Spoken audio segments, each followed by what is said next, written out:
السلام عليكم ورحمة الله وبركاته، كل جمهور النادي الأهلي العظيم. طبعا هكلمكم النهاردة عن اختيار الجهاز الفني المحلي للنادي الأهلي. طبعا كلنا عرفنا ان النادي الأهلي اختار جهاز فني محلي بقيادة الكابتن عماد النحاس، هيدير طبعا الفترة الجاية مؤقتا طبعا لحد ما يجيبوا مدير فني أجنبي. وهنا هنتكلم عن الجهاز الفني اللي طبعا أكيد كلكم عرفتوه، ولكن للي ما يعرفش هيبقى الكابتن عماد النحاس مدير فني، وهيبقى طبعا الكابتن وليد صلاح الدين مدير كرة، كابتن محمد نجيب هيبقى مساعد، كابتن عادل مصطفى طبعا هيبقى المدرب العام، وطبعا الكابتن امير عبد الحميد هيبقى مدرب حراس المرمى زي ما كلكم طبعا عرفتم اللي حصل. ولكن هنا انا هتكلم عن حاجه مهمه جدا، هو احنا ليه بنستنى كتير علشان نختار مدير فني اجنبي؟ كل المديرين الفنيين مع انديه ولهم شروط جزائيه، والاهلي مش هيدفع شرط جزائي لان طبعا الشروط الجزائيه بتبقى كبيره، فكفايه علينا اصلا الشروط الجزائيه بتاعت كولر وبتاعت ريبيرو، فالنادي الاهلي مش هيروح يجيب مدير فني ويدفع له شرط جزائي. الكلام ده فوق دماغي وما عنديش مشكله فيه، ولكن هو احنا ليه بنستخسر او ليه بنبخل؟ يعني الناس بتتكلم ان احنا صعب ان احنا نجيب مدير فني كبير برقم كبير عشان النادي الاهلي مش هيدفع ميزانيه مدير فني كبير. طيب ما احنا دفعنا وعدينا سقف التوقعات ودفعنا ميزانيه كبيره في لعيبه زي تريزيجيه وزي زيزو وزي بن شرقي وزي بن رمضان. طيب اللي خلانا عملنا كده مع اللعيبه، طب ما نعمل كده مع مدير فني كبير، طب ما نحط مبلغ كبير في مدير فني كبير ونجيب. ايه المشكله لما نروح نجيب؟ هو معلش في الكلمه، اي مدير فني في العالم، المديرين الفنيين بيجوا السعوديه واللعيبه الكبيره العالميه بتيجي السعوديه عشان الفلوس. ممكن دلوقتي عندك رجال اعمال في كتير وكلهم بيتمنوا يخدموا النادي الاهلي وكلهم موجودين وكلهم بيدفعوا في شركه الكوره.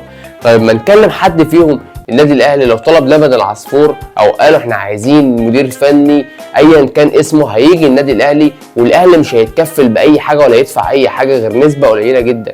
ليه ما نجيبش مدير فني كبير واحد زي جوزيه مورينيو مثلا؟ الناس هتضحك وتقول لي جوزيه مورينيو هيدرب النادي الاهلي؟ ايه المشكله؟ طب ما كريستيانو رونالدو بيلعب في النصر السعودي، طب ما نيمار راح الهلال السعودي، والانديه دي مع احترامنا ليها النادي الاهلي دايما بيحط عليهم وبيعلم عليهم. اذا احنا لينا قيمتنا في الكره في القاره الافريقيه وفي الشرق الاوسط وفي الدول العربيه. ايه المشكله لما جوزيه مورينيو يجي يدرب النادي الاهلي؟ ايه المشكله لما تشافي هرنانديز يجي يدرب الاهلي؟ المشكله والعقبه هنا هي الفلوس. فلوس موجوده وشركه الكره موجوده ورجال الاعمال الاهلاويه موجودين. ندفع الاهلي يدفع نسبه قليله طبعا عشان خاطر الضرايب وعشان خاطر يبقى ماشي قانوني، فندفع ونجيب مدير فني كبير. مدير فني كبير صاحب سي في قوي مع الصفقات اللي موجوده، هنكسر الدنيا ومحدش هيليح النادي الاهلي. انت بتشارك في الانتر كونتيننتال تبقى المرشح الاول بدل ما تكون انت رايح تعمل اداء مشرف، وهي بطوله في المتناول من 3-4 ماتشات تاخد البطوله وتبقى لاول مره في التاريخ ان انت طبعا تبقى خدت بطوله عالميه زي دي. لازم نفكر بالعقليه دي. احنا خلاص النادي الاهلي شبعنا من الدوري وشبعنا من دوري ابطال افريقيا وشبعنا من السوبر الافريقي وشبعنا من السوبر المصري ومن كاس مصر ومن البطولات دي. ما بقولش ما ناخدهاش، البطولات دي خلاص المفروض ناخدها كده واحنا مغمضين عينينا، ولكن يبقى عندنا طموح لحاجه اعلى بقى. يبقى عندنا طموح ان احنا ناخد انتر كونتيننتال، يبقى عندنا طموح نوصل لربع نهائي ونص نهائي كاس العالم. ايه المشكله؟ تقول لي ما عمر ما في نادي في مصر او عمرها ما هتحصل او ما حصلت قبل كده ان نجيب مدير فني يدرب ريال مدريد ويدرب برشلونه زي جوزيه مورينيو او تشافي هرنانديز او اي مدير فني عالمي صاحب سي في قوي. اقول لك النادي الاهلي دايما سباق، النادي الاهلي دايما بيبقى الاول في كل شيء، النادي الاهلي دايما بيعمل الحاجه قبل اي حد وبعد كده الكل بيمشي وراه. فنكون احنا ايه المشكله نكون احنا اول ناس نعملها؟ ايه المشكله يعني؟ ما انتوا اللي حسستونا ان في فلوس لما صرفتوا على زيزو بمبلغ كبير وتريزيجيه مبلغ كبير وبن رمضان والصفقات السوبر اللي انتوا جبتوها وصرفتوا عليها فلوس. اذا الفلوس موجوده، نجيب بقى مدير فني كبير بقى. يعني يا ريت هنوصل والله العظيم في ليفل، يعني هيبقى ليفل عالي قوي عن قاره افريقيا كلها. هنبقى خلاص عدينا المرحله دي ونروح. المشكله نلعب بقى في دوري الابطال افريقيا، احنا حاطين رجل على رجل، نلعب هنا في الدوري، نلعب في الكاس، نروح انتر كونتيننتال واحنا واثقين في نفسنا، نروح كاس العالم واحنا قادرين واحنا رايحين ناخد البطوله، رايحين ننافس على البطوله. محدش هيضحك عليك ساعتها ويقول لك انت بتقارن نفسك بمين، لان هيبقى عندك فعلا السكواد التقيل والمدير الفني التقيل. شفنا الهلال السعودي والمدير الفني للهلال السعودي لما مسك الفريق طبعا قبل كاس العالم، وشفنا النتائج الهائله اللي اتعملت. الفكره هنا مش فكره الهلال السعودي، الفكره هنا ان في مدير فني عالمي وفي لعيبه وعناصر وعاملين توليفه. تشكيله الهلال السعودي اللي كانت بتلعب كاس العالم يعني كانوا 2-3 لعيبه من السعوديه والباقيين كلهم محترفين من بره.